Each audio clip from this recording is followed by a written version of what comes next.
Por la señal de la Santa Cruz de nuestros enemigos, líbranos, Señor Dios nuestro. En el nombre del Padre, y del Hijo, y del Espíritu Santo. Amén. Señor mío y Dios mío, creo firmemente que estás aquí, que me ves, que me oyes. Te adoro con profunda reverencia. Te pido perdón de mis pecados y gracia para hacer con fruto este rato de oración. Madre mía Inmaculada, San José, mi Padre y Señor, Ángel de mi guarda, intercedan por mí. En la segunda parte del Evangelio de Lucas, que narra la subida de Jesús a Jerusalén, donde va a morir, hay una serie de enseñanzas llamadas el anuncio escatológico, porque invitan a prepararse para la llegada del reino de los cielos. Entre esos consejos se encuentra la predicación del Señor sobre la actitud ante las riquezas. Es un tema en el que San Lucas insiste, el amor a los pobres, el desprendimiento de los bienes materiales, como veremos en este pasaje. Entonces le dijo uno de la gente: Maestro, dile a mi hermano que reparta la herencia conmigo. Él le dijo: Hombre, ¿quién me ha constituido juez o árbitro entre ustedes?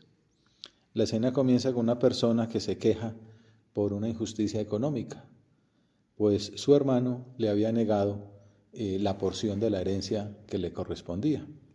En el Antiguo Testamento Moisés tenía un poco esta función, luego consiguió una serie de jueces que le ayudaban. Algunos exegetas explican que aquí Jesús, al negarse a ejercer ese papel, también está diciendo como es que ha llegado una nueva etapa. Ya yo, que soy el nuevo Moisés, no me voy a dedicar a estas cosas. ¿Quién me ha constituido juez o árbitro? Yo he venido a predicar la llegada del reino de Dios. Y entonces Jesús aprovecha un poco después de la elusión de ese papel de arbitraje y advierte contra la codicia. Miren, guárdense de toda clase de codicia. La primera enseñanza. Entre ustedes hay un buen grupo de economistas que animan a tener y a aumentar los ingresos, etc. Me acuerdo mucho la decana de Economía de Navarra, que le preguntaba eso a Ratzinger, ¿no? Diciendo cómo era posible que ella profesionalmente tenía que santificar su trabajo de economista, procurando los máximos ingresos, pero como cristiana Jesús le decía que se guardara de la codicia. Entonces la respuesta de Ratzinger no tiene pierde, pues diciendo que el modelo es Jesucristo y que obviamente hay que trabajar bien y la producción o el desarrollo pues sea para el servicio y especialmente los más pobres, más o menos por ahí, no al servicio del empleo, etc. Pero bueno, en otra ocasión podemos ahondar en esa respuesta. De momento, miremos esto. La advertencia clara de Jesús es: miren, guárdense de toda clase de codicia. Una manera de ahondar es ir al diccionario y decir qué significa la palabra codicia, que ahora está de moda porque algunos líderes políticos la están poniendo como palabra pues para criticar, que efectivamente la codicia siempre es mala. La palabra codicia viene de cupiditia, en latín, que, no sé a ustedes les suena, tiene relación con Cupido. Y ambas palabras comparten la raíz latina cupere, que es desear, el deseo. Solo que Cupido se asoció al amor, con sus famosas flechas, Cupido ciego, que lo flecha a uno. Pero cupiditas o cupiditia se asoció al deseo excesivo o desordenado, en este caso de riquezas. Esa sería la definición del diccionario. Deseo excesivo o desordenado de las riquezas, la codicia. Y es que en sí no está mal desear ciertos bienes o poseerlos. Lo que es malo es el abuso, pues, o el querer desordenadamente. No hace falta caer en la pobreza de aquel personaje que se presentó en una librería preguntando: ¿tiene libros sobre cómo salir de la pobreza? Y entonces cuando le respondieron que sí, pidió: me fía uno. El problema está no en tener, en no estar en la pobreza material, sino en el afán excesivo, en la cupidicia, en el deseo vehemente, como también lo define la Academia de la Lengua.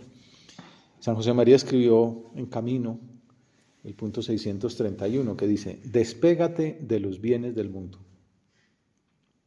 ama y practica la pobreza de espíritu, conténtate con lo que basta para pasar la vida sobria y templadamente, si no, nunca serás apóstol.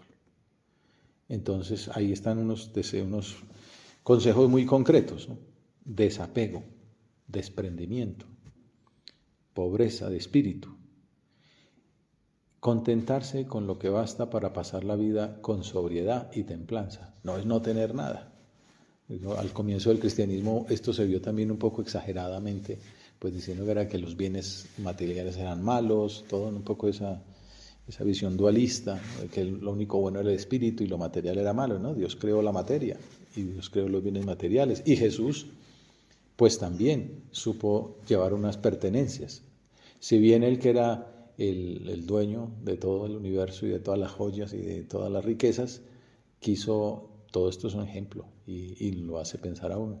Al nacer, no nació en el Capitolio romano, ¿no? Sino que nació en una provincia invadida por el imperio, y dentro de esa provincia pues de los judíos no nació en Judea, en Jerusalén, sino en Galilea, como la parte de segunda clase de los judíos. Y naciendo en Galilea no nació en Cafarnaúm, que era como la ciudad más importante de esa zona, sino en Nazaret, una vereda por allá perdida que no conocía a nadie, pues vivió en Nazaret. Pues nació, como sabemos, en Belén, que tenía esa importancia de ser la ciudad de David para que se cumplieran las escrituras, pero María está en Nazaret. Nazaret no sale en el Antiguo Testamento. O sea, Jesús que escoge nacer muy pobre, como sabemos, en un pesebre, entre animales. Pues es un ejemplo, ¿no? Nace pobre y muere pobre en una cruz y queda enterrado en un sepulcro que no era ni suyo. Como decía San José María, sin nada vino Jesús al mundo y sin nada, ni siquiera el lugar donde reposa se nos ha ido. Y en toda su vida, pues también dirá, el Hijo del Hombre no tiene dónde reclinar la cabeza. Como enseñándonos a tener ese desprendimiento, esa actitud ante los bienes, de que lo importante no es la posesión material, lo importante es guardar, atesorar para la vida eterna. También en la juventud de San José María, por allá en Logroño, hay unos cuadros de Valdés Leal, creo que se llama el pintor, que suele pintar cuadros así como funerarios, entonces ataúdes con el ataúd de un rey, ¿no? Todo el mundo se sueña la vida de un rey, las coronas, las joyas, el poder y tal. Dice, una calavera con corona. ¿Y esa corona de qué sirve? O también el ataúd de un obispo, ¿no? Con su mitra y su báculo. Y en el lado de allá, por eso hay una frase que también le gustaba mucho y la puso en su habitación: o cuán poco lo de acá, o cuán mucho lo de allá. Entonces, pues obviamente hay que trabajar para adquirir los medios para sacar adelante un hogar, para pagar la educación de los hijos, para traer la comida, la ropa, y ni se diga las gafas, la ortodoncia, tanto gasto que hay por ahí, pero con sobriedad y templanza. Conténtate con lo que basta para pasar la vida sobria y templadamente.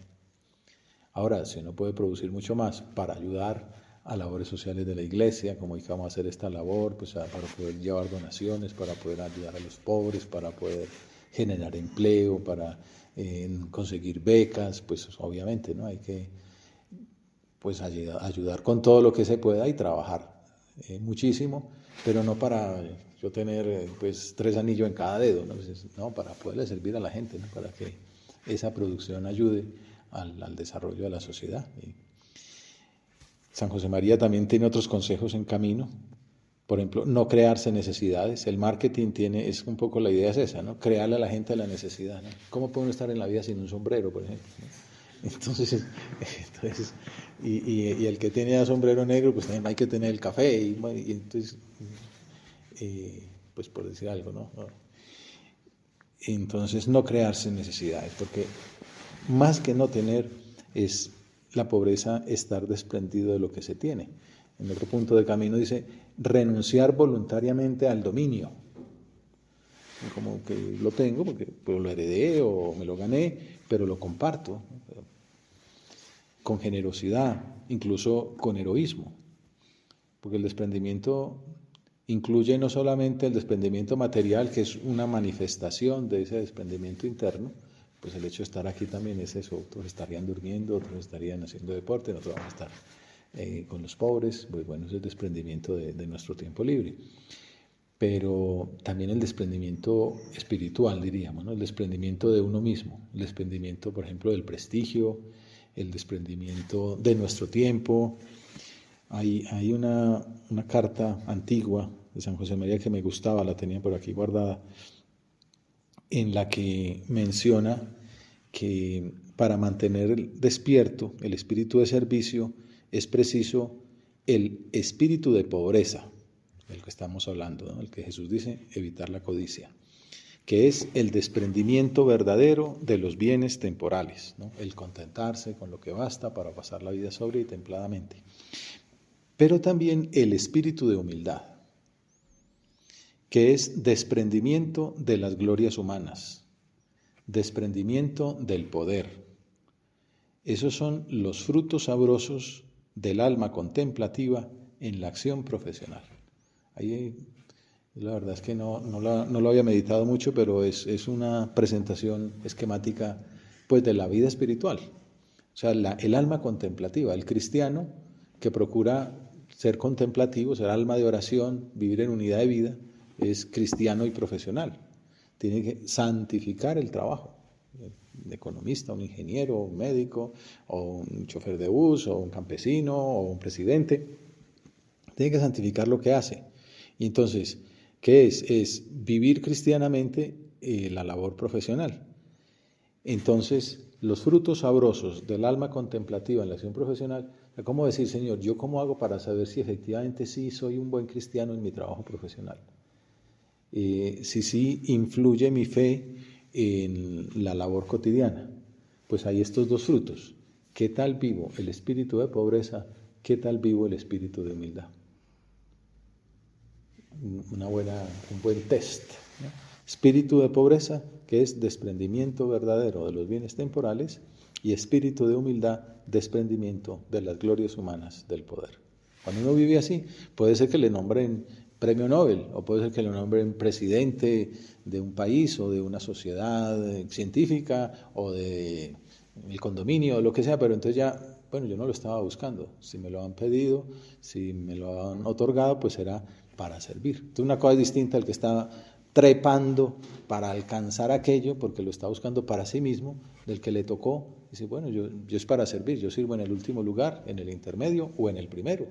Y si podemos estar en el primero para servir bastante desde el más arriba, pues allá llegamos. Pero si no llegamos, pues no pasa nada, porque como lo que quería era servir, entonces esta es una muy buena explicación de esas palabras de Jesús. Evitar toda codicia. La primera advertencia, guardarse de toda clase de codicia. También, bueno, todo esto, digamos que estas enseñanzas de San José María sobre la pobreza se resumen en un guión de una meditación que predicó en un retiro en 1938, donde indicó 4 señales de la verdadera pobreza. Decía, no tener cosa alguna como propia. O sea, pues esto es mío, lo tengo que usar y lo tengo que cuidar, pero está para servir, ¿no? El carro, por ejemplo. No tener cosa alguna como propia. No tener cosa alguna superflua. No quejarse cuando falte lo necesario, especialmente en las enfermedades. Y por último, elegir, si se puede, lo más pobre. Le dan a uno una torta, partida ahí más o menos equitativamente, y hay una que tiene unos graditos más, pues me cojo la más pequeña para que al vecino le toque la más grande. Hasta ahí se nota ese espíritu de desprendimiento y de servicio, porque es para que al otro le toque más. Hay unas anécdotas para terminar esta introducción de Joseph Ratzinger. Ahora me toca hablar más de Ratzinger, si no creen que no tengo confianza.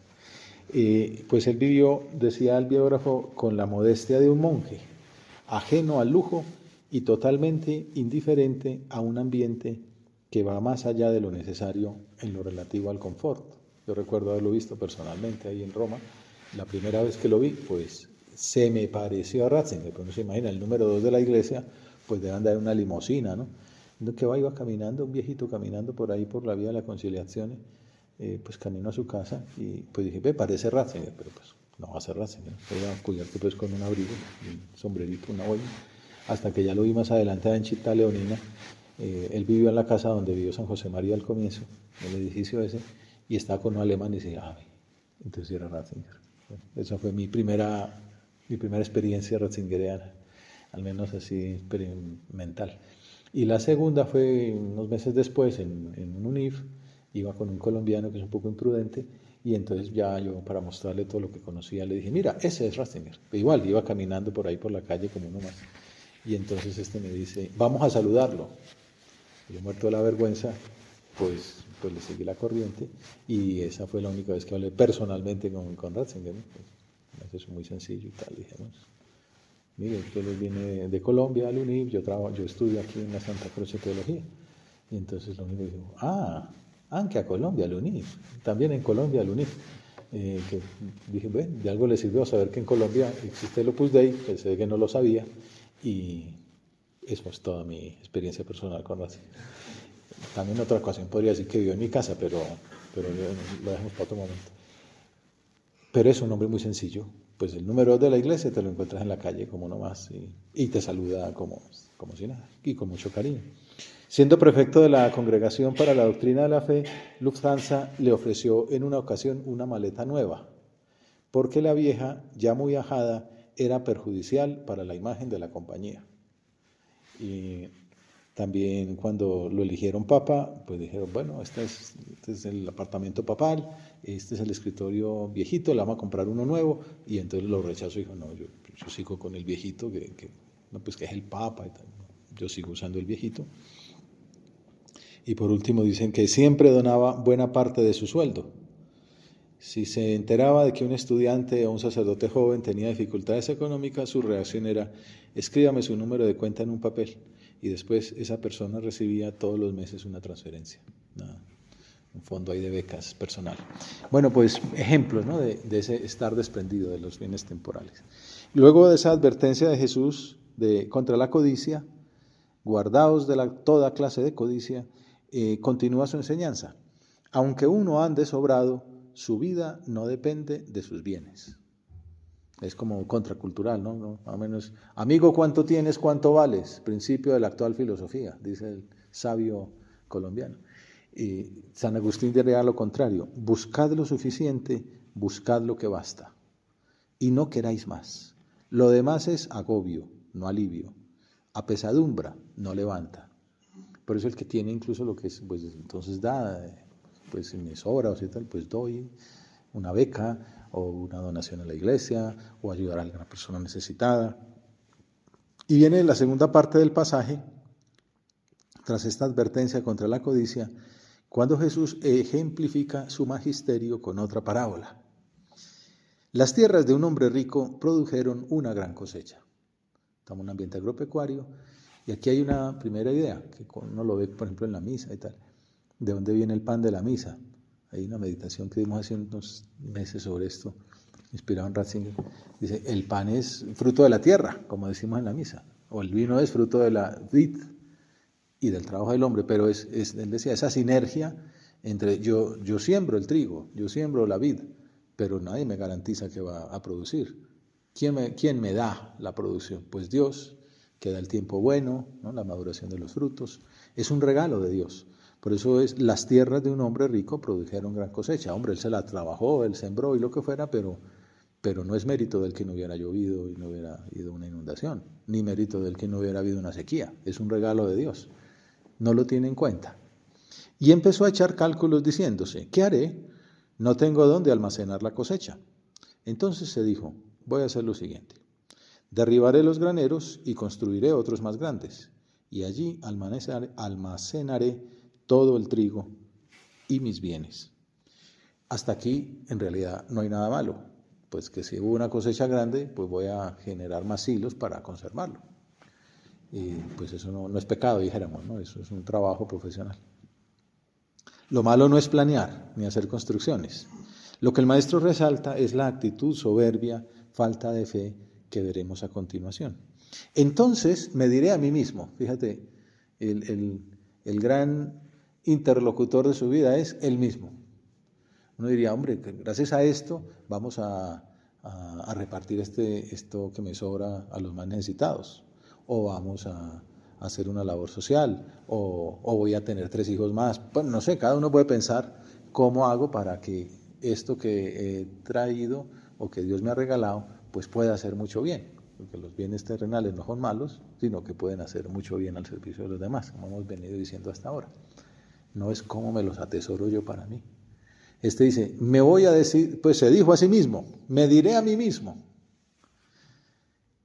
alma mía, tienes bienes almacenados para muchos años. Entonces pues se ganó la lotería. Y entonces fíjate lo que va a hacer con todos esos bienes. Descansa, come, bebe, banquetea alegremente. Ya uno empieza a ver, mira, un hombre que tiene mucho, lo único que piensa es descansar, comer, beber, banquetear. Y entonces, ¿qué pasa? Que Dios le dijo, necio, insensato, en otras partes, esta noche te van a reclamar el alma. ¿Y de quién será lo que preparaste? Y Jesús concluye, ya se acabó la parábola, así es el que atesora para sí y no es rico delante de Dios. O sea, el ser rico no es malo, lo importante es ¿para quién soy rico? ¿Para mí? ¿Para mis banquetes? ¿O para Dios? Entonces el Señor dice, aquí la clave es ser rico ante Dios. Hay un filósofo, Leonardo Polo, que explica eso de poseer. Dice, es que el hombre naturalmente le sale poseer. O sea, la propiedad forma parte de la naturaleza humana, en parte pues por la materialidad que uno tiene. Entonces poseer no es malo, como venimos diciendo.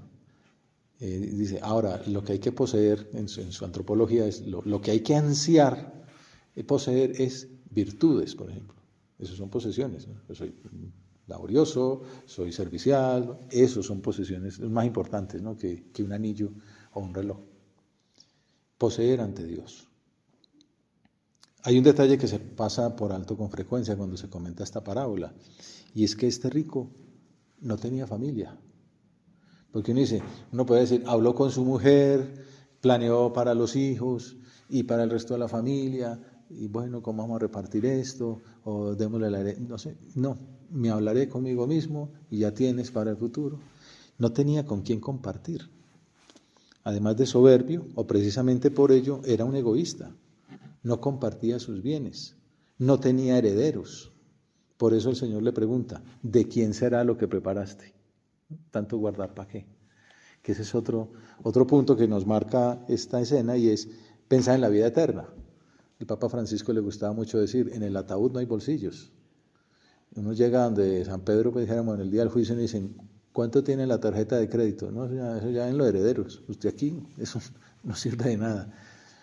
A no ser que uno diga, no, hice tantos millones, pude producir con mi trabajo tal, y entonces hice una fundación y di no sé cuántas becas, o di no sé cuántos empleos, o saqué adelante no sé cuántas familias, construí no sé cuántas casas. Bueno, eso nos lleva al cielo. Y el que no tuvo nada, pero fue servicial, pues va tan al cielo como el otro. La moraleja de la parábola es que las posesiones materiales no son malas en sí mismas, sino que son para hacer el bien, para donarlas, para que nos ayuden a darnos a nosotros mismos. Ese es el sentido de la virtud de la pobreza, por ejemplo, en la obra. El prelado, en la carta que publicó recién nombrado, glosando las conclusiones del Congreso General, escribió: conviene facilitar que todos deseen vivir con el corazón en Dios y, por tanto, desprendidos de las cosas materiales. Y concluye, libres para amar. Ese es el sentido de nuestro espíritu de pobreza, de austeridad y de desprendimiento. Libres para amar. A veces lo aherroja a uno las posesiones materiales. Entonces esta parábola nos enseña a vivir de tal forma que en cualquier momento puedan decirnos como al rico de la parábola, esta noche te van a reclamar el alma. Y aparece la muerte como maestra. Los bienes son efímeros, no nos acompañan en el más allá. Lo importante no es acumular riquezas en la tierra, como veíamos también la semana pasada cuando hablamos del Padre Nuestro, que Jesús nos dice que le pidamos al Padre, danos hoy nuestro pan cotidiano. No es, Señor, danos una tonelada de pan, no, danos hoy el de hoy. Mañana te vamos a pedir el de mañana.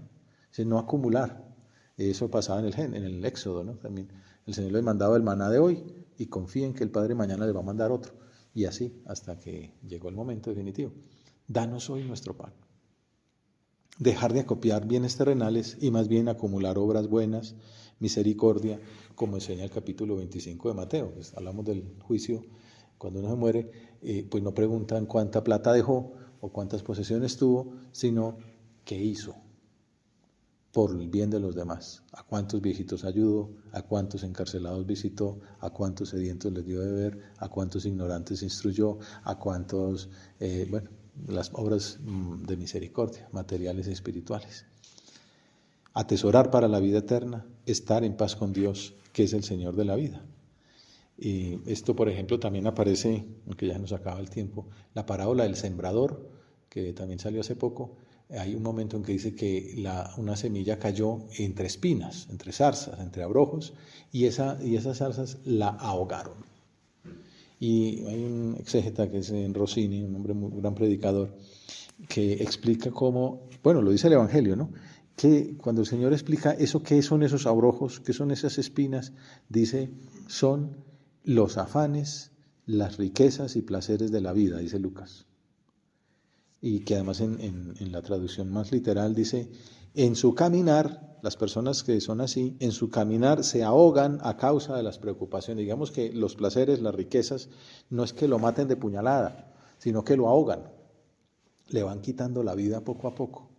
Y este hombre dice, los numerosos compromisos que adquirimos en todos los ámbitos de nuestra vida nos imponen muchos códigos de conducta cuando vivimos de esa manera que se deben respetar. La riqueza, el mundo, la opinión, y nos quitan la libertad, nos quitan el aire. ¡Qué locura! La palabra de Dios queda reducida a una pérdida de tiempo. La fraternidad es tontería. Rezar ya no es realmente imprescindible. Las cosas santas se vuelven inútiles. Si lo importante es la plata, el mundo, el prestigio, los puestos, al final terminamos con una antropología hecha de realidades materiales, de cosas nada más, no de Dios mismo. Eso es el peligro del ahogo y del sofoco. Y la otra parte es la seducción, dice el Señor en esa parábola de las riquezas. Esa palabra seducción, que es también la misma que se usa en el Antiguo Testamento para el pecado original, la tentación. Seducción es seducere, ducere es conducir es la misma. Entonces, conduce a sí misma. La seducción distrae, no se opone, sino que descentra. Seduce, conduce así. Algo distinto se convierte en prioritario. Es cierto que escucho la palabra de Dios, que el Señor me interesa, pero estoy ocupado en mis problemas. A veces nos pasa esto con más frecuencia de lo que pensamos. Y de ese modo caemos en la trampa de las cosas de este mundo, y aunque deberíamos pensar de forma prioritaria en el amor, subordinar el dinero al amor, pensamos en el dinero y subordinamos el amor al dinero. Y pone el ejemplo de Santa Teresa de Calcuta, que se dedicó a hacer labores sociales en todo el mundo, la siguen haciendo sus hijas, atendiendo a los más pobres, a los más necesitados. Hoy vamos a estar allí en aquel sitio, 300 personas pobres, con discapacidades, denles de comer, atiéndalos, por eso vamos a estar allí.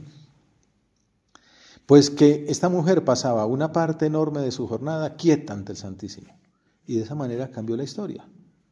Quizá porque su fe ahogaba los problemas económicos y los gobernaba desde allí, desde ese sitio, desde la capilla, delante de Jesús, desde ese punto de referencia que es el Señor. Y era capaz de encontrar soluciones con una libertad de espíritu que pudo hacer el bien a una muchedumbre de desesperados y desheredados. Bueno, es un mensaje contracultural, siempre lo ha sido, más aún si buscamos en el año jubilar de la esperanza una relación entre esa virtud teologal con la pobreza. El Papa León escribió un mensaje para la Jornada Mundial de los Pobres y decía, el hombre pobre se puede convertir en testigo de una esperanza fuerte y fiable. precisamente porque la profesa en una condición de vida precaria, marcada por privaciones, fragilidad y marginación. No confía en las seguridades del poder o el de tener, su esperanza solo reposa en Dios. O sea, no confía en las esperanzas efímeras del dinero o el poder, sino en la esperanza duradera, que es la del Señor, el mejor compañero de camino ante el cual se relativizan las riquezas, porque se descubre el verdadero tesoro del que en realidad tenemos necesidad. Pidámosle a la Virgen, ella dirá en su momento, que el Señor se fijó en la pobreza de su esclava, en la humildad de su esclava. Eso ante Dios, eso fue los grandes méritos que ella tenía. Que nos alcance el don de ciencia del Espíritu Santo, que nos ayuda a comprender el verdadero valor de las cosas y de la vida, para que sepamos, como nos enseñó el Señor hoy, guardarnos de toda clase de codicia, no depender de los bienes materiales, que la preocupación económica no nos ahogue, y que sepamos atesorar para Dios, aunque seamos pobres ante los demás. Te doy gracias, Dios mío, por los buenos propósitos, afectos e inspiraciones que me has comunicado en esta meditación. Te pido ayuda para ponerlos por obra. Madre mía Inmaculada, San José, mi Padre y Señor, Ángel de mi guarda, intercedan por mí.